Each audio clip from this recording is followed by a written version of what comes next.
Sejam todos bem-vindos novamente ao nosso curso de Teoria do Estado Moderno e Contemporâneo. Eu sou o professor Luiz Fernandes Garbosa. É sempre um prazer tê-los aqui conosco. Espero que estejam gostando do curso. Na aula passada, nós examinamos um tema correlato à questão do poder do Estado, como nós já vimos, né? Que é exatamente a questão da organização territorial do poder. Há 2 aulas nós estamos examinando essa temática e distinguimos Estado unitário do Estado federal, distinguimos diferentes tipos de Estado unitário, né? De regiões autônomas, sem regiões autônomas, diferentes tipos de Estado federal também, né? Federalismo cooperativo, perfeito, imperfeito, várias questõezinhas aí que é possível aprofundar no livro, que nós não conseguimos explorar aqui. E também fizemos uma breve menção à questão das uniões de Estados soberanos, né?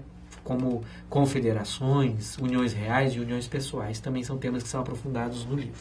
Nessa aula, nós vamos tratar, ou vamos iniciar, né, o tratamento de um tópico que nós podemos chamar de teoria do governo. Nós já vimos que governo tem 2 acepções, pelo menos.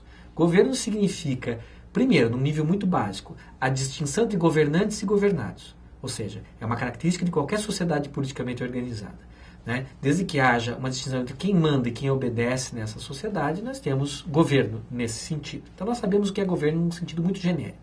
Num sentido mais específico, governo é uma ideia que surge principalmente a partir das cidades-estado, que adotavam forma republicana de governo, né?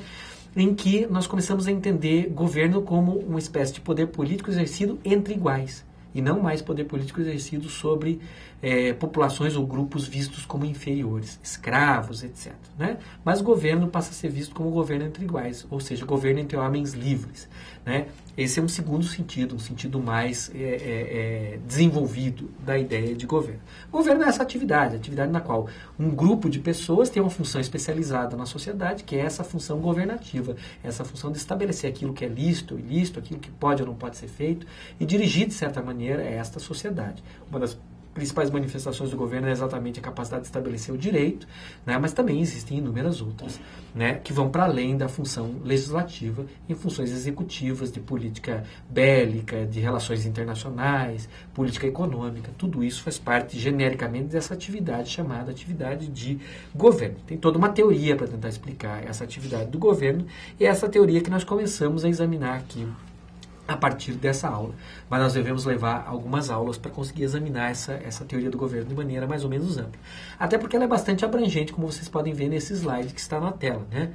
Essa noção de governo, ela abrange várias classificações ou vários conceitos distintos, como de forma de governo, sistema de governo e regime político. Então nós vamos ter que examinar isso com uma certa calma, né? Primeiro, uma noção introdutória. O que são formas de governo, o que são sistemas de governo, o que são regimes políticos. A primeira observação, que é uma observação que serve para vários tópicos na nossa disciplina. Existe uma grande variação terminológica, existe uma grande indeterminação semântica. Ou seja, às vezes um autor usa forma de governo para se referir a algo que outro autor chama de sistema de governo e vice-versa. Às vezes um autor usa forma de governo para se referir àquilo que nós estamos chamando aqui de regime político. Não há uma uniformidade entre os autores no que diz respeito a essa terminologia. Então a gente recomenda aos cursistas cuidado ao utilizar literatura em geral, né, prestar muita atenção no que o autor está querendo dizer, porque às vezes o que o autor chama de forma de governo é aquilo que nós chamamos aqui de sistema de governo e assim por diante. Não há uma uniformidade nesse campo. O que seria a forma de governo? Né? Nós vamos ver que forma de governo tem a ver principalmente com 2 questões. O modo como se acessa o poder, o modo como os governantes são determinados, são especificados, o modo como eles são selecionados, ou seja, o modo como é feita a investidura no poder, e, numa certa medida, também o modo como esse poder é exercido. Esses são os 2 principais elementos que vêm à tona quando nós tratamos da categoria chamada forma de governo.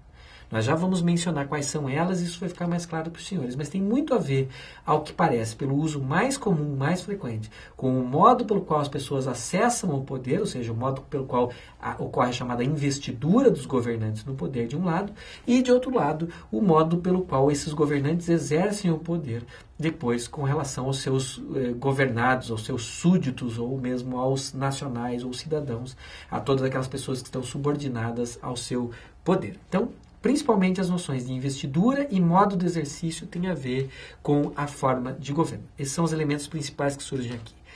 A noção de sistema de governo já não tem diretamente relação com isso. a noção de sistema de governo parece ter mais relação, principalmente no que diz respeito à forma como se relacionam, não é, poder legislativo e poder executivo. Esqueçam um pouquinho aqui o poder judiciário. O poder judiciário é um poder que para muitos autores é considerado um poder politicamente neutro por várias razões. Teoricamente, sua função é meramente aplicar o direito. Esse poder normalmente não é um poder ativo politicamente, não tem poder de iniciativa.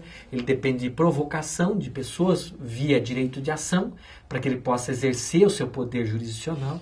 Então, é um poder que fica mais passivo. Os poderes ativos politicamente são o legislativo e o executivo, que têm capacidade de iniciativa, que não dependem de provocação de quem quer que seja, que são poderes que são investidos normalmente, pelo menos nas democracias, né, são investidos por voto popular ou por procedimentos eleitorais em geral.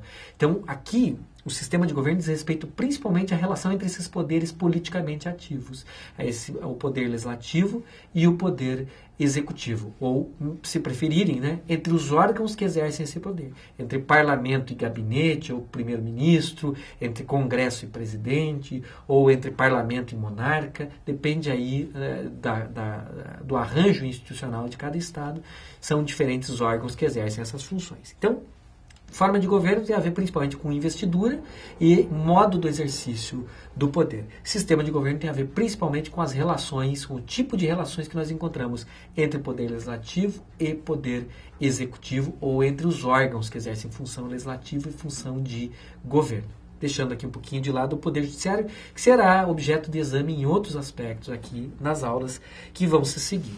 Nem a forma de governo, nem o sistema de governo se confundem com o regime político. Essa expressão também é objeto de ampla vacilação, não há uma uniformidade terminológica entre diferentes autores, mas aqui, no sentido que nós adotamos, o regime político tem a ver principalmente com a democraticidade, ou o caráter democrático, ou o caráter não democrático de uma sociedade política e, portanto, de um Estado. Né? Nós vamos ter aqui dois modelos principais, né? Modelos mais democráticos, que são chamados às vezes de democracias, né? Sistemas democráticos ou democracias, ou de policracias, ou de poliarquias, ou temas semelhantes. Né?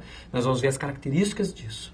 Né? De outro lado, nós temos os regimes em que tem características diametralmente opostas, que são chamados normalmente de autocracias, ou às vezes de ditaduras, de uma maneira um pouco imprópria, mas é um termo muito utilizado, ditaduras, ou estados autoritários, ou figuras semelhantes. Quais são as características principais distintivas que nós vamos aprofundar mais adiante?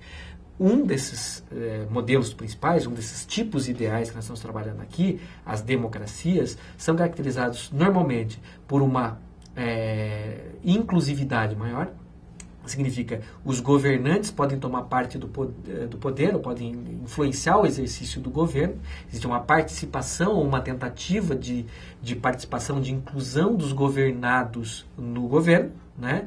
Então, isso é uma das características, e existe uma liberdade política maior que torna esses sistemas competitivos. Ou seja, normalmente há grupos rivais, esses grupos podem se alternar no poder, há uma série de liberdades que permitem que esses grupos disputem o poder.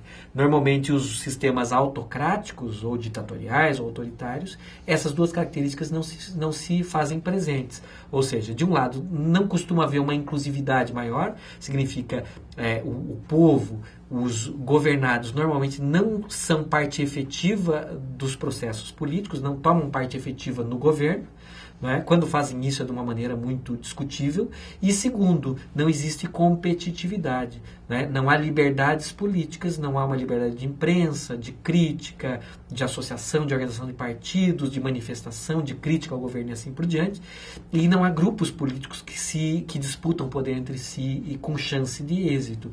Então são normalmente poderes chamados sistemas chamados de sistemas de poder fechado. Então, grosseiramente, no que diz respeito ao regime, são regimes democráticos ou não democráticos. É isso que nós vamos estudar nessa e nas aulas seguintes. Na aula que vem, portanto, nós iremos examinar o tema da forma de governo, né? Depois nós vamos seguindo sistema de governo e regime político. Esses temas são temas importantes para entender o Estado contemporâneo e, portanto, devem ser tratados com calma. Eu agradeço pela atenção de todos, desejo um bom estudo e nos vemos na próxima aula.